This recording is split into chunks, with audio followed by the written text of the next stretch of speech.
जय राम जय राम श्री राम जय राम।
बढ़ाएंगे पैर होने के लिए, लड़की के लिए, नाक के लिए। और देखा बाण से महिमा दो राजा से बोल सना बालों से विश्वास होगा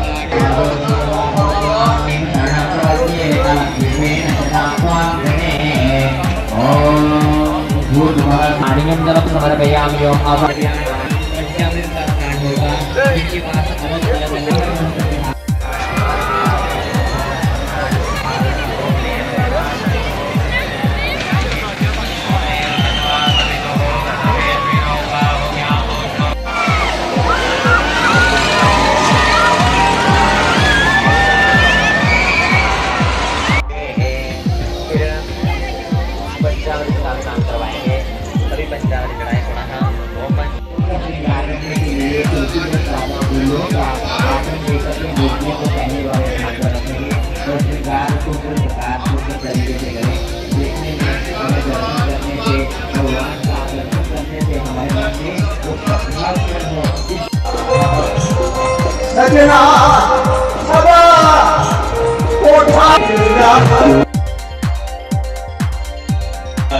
भेज गए और बड़ी अच्छी गल है ताकि समाज की पता भी लगे कि देसी गौ अपना ध्यान से रखेंगे।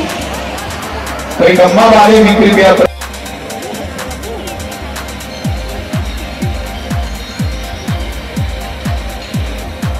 सब लोग कृपया परिक्रमा में भी आते हुए सावधान पोजीशन में रहेंगे। सभी एक दूसरे को समझे। भारत माता दी।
बैठे बहुत बहुत धन्यवाद इस शिष्टता के लिए, मर्यादा के लिए। जय श्री राम।